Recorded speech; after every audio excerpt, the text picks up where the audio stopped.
Most difficult attempt, trying to come in off a stone on the outside, trying to get the roll to the stone at the button. They're working on it frantically. There's the contact. There's the roll. She did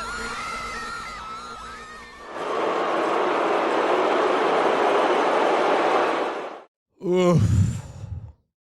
But I'm so happy the military-industrial complex, once again, got everything that they asked for. Welcome back, beautiful and amazing human beings. My name's Luke Rudowski here of WeAreChange.org, and there's a lot of absolutely disappointing news to get into today as the Democrats and Republicans sold you out once again. They also banned TikTok. What's really going on here as Joe Rogan and Tucker Carlson are discussing underwater propulsion, science-defying UFOs and aliens, just like William Cooper did in Behold the Pale Horse. What's really going on here? As, of course, the conversation between demons, spirits, aliens, UFOs just got a lot more interesting with the latest episode of the Joe Rogan podcast, which we're going to be talking about all here in this independent media broadcast. If you like the shirt that I'm wearing, you could get it on thebestpoliticalshirts.com. And the clip that we played in the beginning of this broadcast was done by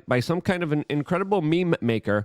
I don't know who made this meme, but if you guys know, please let me know in the comment section down below so we could attribute them correctly, because their iteration of what just happened with the U.S. national debt, what just happened with the Republicans and Democrats passing the prolongment and continuation of war inside of Europe is absolutely perfectly represented by this video clip, as a lot of problems regarding America are not going to be dealt with, but hey, at least we're going to be financing Hellfire missiles and drones that will take more innocent human life. All of this as Volodymyr Zelensky just came out and praised the United States for giving him $61 billion in military aid. This after Congress finally approved the package, which was delayed after a lot of people were saying, hey, the price of groceries are pretty expensive. We got a lot of problems here domestically. The Ukrainians aren't winning this war, as we already have invested so much money into it. There's so many mercenaries already fighting on front lines. They don't have the resources. They don't have the people. They're losing key important battleground territories. There was so many innocent life loss already that have taken place because of this pointless war. Why are we going to be continuing it? Well, the Democrats need to save face. They can't look like they just lost another conflict during an election year. And what the House Republicans essentially did here is give them the 2024 election, in my opinion, as well as the larger possibility of a full, all-out global war between Russia and the United States. So yeah, we have that. That's exactly what we're paying for. This, as there was even some conversations about Europe paying for this war, and they won't. We will. Expect the U.S. economy to worsen. Expect more geopolitical tensions, even in now places like Niger, Africa, where, again, U.S. forces are battling proxy American forces. This has happened previously before in Libya. This has happened before in Syria. It's happening right now in Ukraine. And again, this is a ridiculous policy that doesn't serve anyone, as negotiations, detente, peace deals are absolutely something that should be prioritized here. And we're doing the exact opposite of that, which is disappointing for not just the people of the United States, but the people of Ukraine, who are ever so in a very dangerous situation. Also in this funding bill was a ban on TikTok that the House just passed that will go to the Senate and then probably be signed off by the President of the United States and the intel agencies that want full control and reign of big tech social media companies rather than, of course, foreign countries. As, of course, we're dealing with an actual real information war, and we literally saw Democrats waving Ukrainian flags on the House floor after this bill was passed, as this money is going to be printed out of thin air and only indebt the future children of this country. Tens of thousands of lives will be lost. Billions will be siphoned away, as there was even Ukrainian-born U.S. representatives that voted no on this aid package, mainly predominantly because war is not good for the people of Ukraine, who have already suffered enough. This, as Victoria Spartz voted no on the Ukraine bill. This, as even her hometown is being affected by this conflict. A conflict now that the country and people will have no other option but to fight and continue and prolong, as, of course, there is going to be some larger questions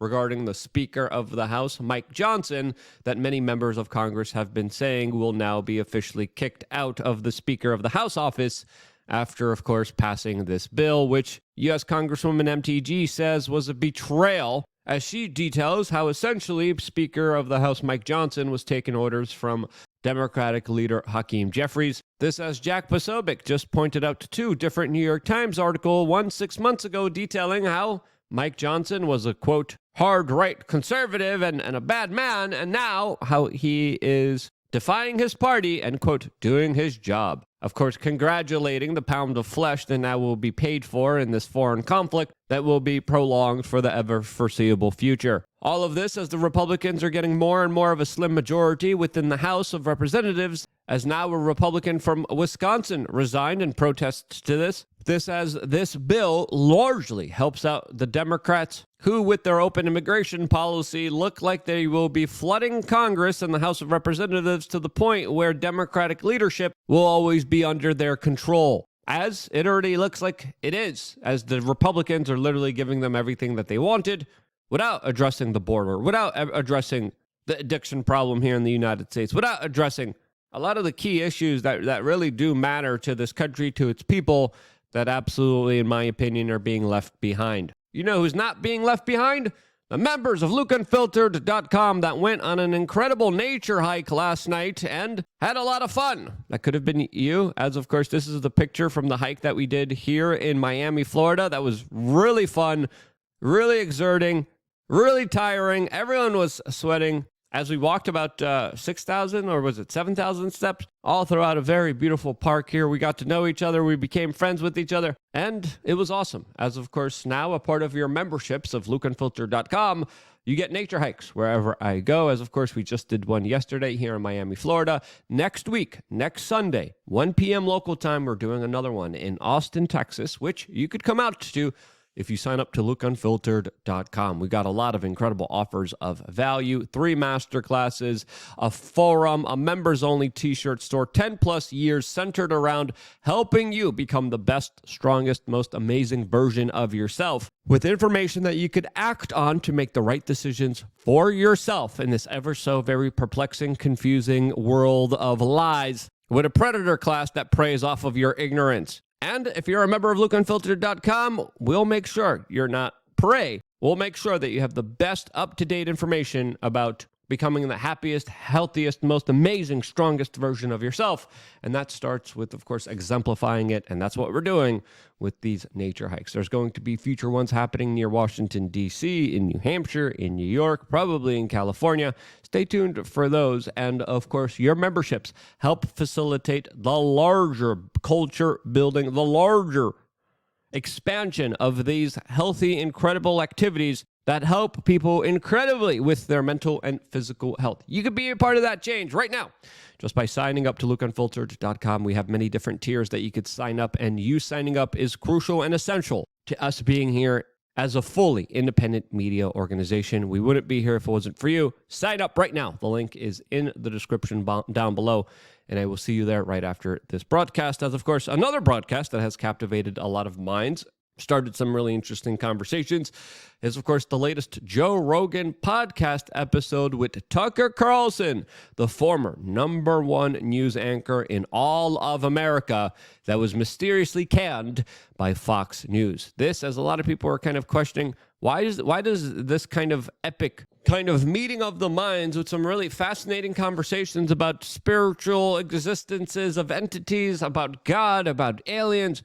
about government secrecy, why has it only garnered 3.3 million views? As some people are alluding that there might be some kind of suppression here on this particular platform. Allegation that there is still no actual evidence of, as of course in the back end with the source code, who knows what's really going on here. As the video was also released prematurely and then privated quickly and then released later in the day, which might have affected the algorithm and its larger kind of push and visibility to the general public. As of course, I personally found the conversation extremely fascinating, as Tucker Carlson was talking about something that I previously had a conversation with him about on Timcast IRL, and that is the larger kind of interdimensional spirits, entities, demons, angels, whatever you might call them, something that is another life form outside of the human one that Tucker Carlson described as UFOs that are, quote, piloted by spiritual entities that have bases under the ocean and the ground, specifically giving us his theories about what he thinks is really going on here on this earth, which could explain a lot to some people,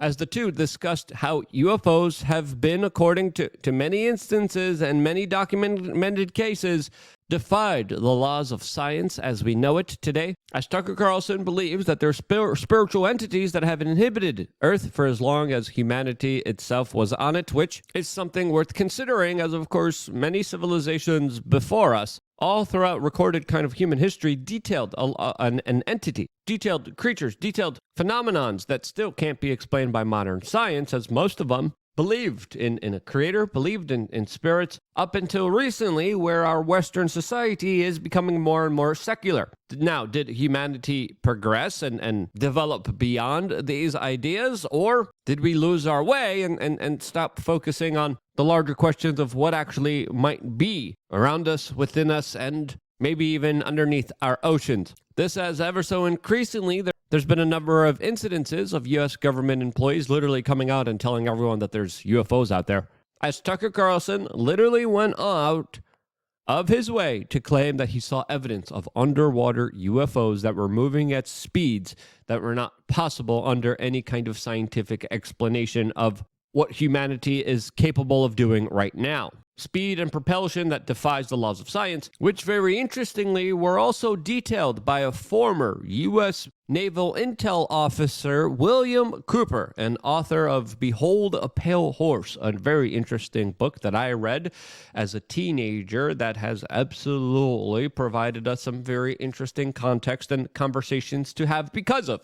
As of course, if you read William Cooper's book, one of the first things that he talks about is essentially the same thing that Tucker Carlson is talking about. Propulsion-like vehicles that have moved outside of water and air in a distinct way that violates all the laws of physics. Underwater propulsion and speed that can't be comprehended, as William Cooper, of course, has been deemed the granddaddy of American conspiracy theorists, and his book, Behold the Pale Horse, in my opinion, is definitely worth a read and worth considering the ideas that are theorized inside of it. This, as of course William Cooper also eerily predicted an event in 2001 that happened in New York City that he was accurate about. And then later that year in November, he was slain in a police shootout, which some people believe was an assassination attempt. Other people believe that he was deranged and crazy. But it is fascinating to see Tucker Carlson literally describe what William Cooper described in his own book that he wrote in 1991. And whether you subscribe to whatever William Cooper or Tucker Carlson says, I think it's clear the larger consensus that we should have from a lot of these conversations is that we're absolutely being lied to. We don't know the truth. The U.S. government and intel agencies within it literally have information that is crucial to our progress, to our sustainability, to our survival, to our understanding of this physical realm and earth that we all inhabit together, and they're keeping it secret from us. Why are they keeping it secret? Well, there's many different theories out there. Some people say that they need to keep it secret in order to, of course, regain control over civilization and humanity. Other people are saying that, of course, just like any power structure, they use information and wield it for their own personal benefit, as the people who hold the information usually hold the power in our society. Now, what is really going on here? Who knows? I don't know. But as Tucker Carlson kind of detailed here, he says he can't deal with all the lying, and it's pretty clear that American people have been lied to, and that even members of Congress are terrified of the intelligence agencies that clearly do hold a lot of data, a lot of information. And in my opinion, the argument that Tucker Carlson lays out here is pretty solid and coherent with what we have usually been seeing in Washington, D.C., as of course there are a lot of questions about the future of humanity, our position in the world as an intelligent species that could be questioned by external, internal, interdimensional beings, or even newly created artificial intelligence species of creatures that are capable of human knowledge and understanding that, of course, we're still not capable of and will be made inferior to. Now, for me, I have one kind of argument, and it's a very clear argument. Release all the data. What's really going on here? We should know. Are there interdimensional beings? Are they UFOs? Are they spiritual demons? Are they angels? Is there a larger religious component here? What do you make of what's going on here? Let me know, as it was interesting to hear Joe Rogan kind of predominantly argue and have a conversation about UFOs and aliens, and Tucker Carlson was talking about more of the religious, spiritual, biblical aspects of this that are also kind of profound and worth thinking about. Who do you think was more on the money? Who do you think had the best kind of assessment here? And how in the world does this interview have only 3 million views? That's crazy. It's absolutely nonsensical to me. As these conversations are fascinating, I think we need to have them more than ever. I think we need to, of course, peacefully push for more information, more disclosures, and more decentralization of power that can't happen if enough of us just say, hey, we're living on this earth too. We should know what's really going on here. Should we even really know is another question that some people are saying that, hey, maybe we don't want to know. But I don't know about you, but I do. What do you want? Let me know down in the comment section below. I love you guys. Thank you so much again for coming out to the hike, another nature hike this upcoming Sunday. I look forward to seeing all of you incredible human beings touching grass, doing something healthy, doing something productive, benefiting your physical and mental health. If you haven't done something like that this week yet, do it now. I love you guys. Stay tuned for more here on wearechange.org.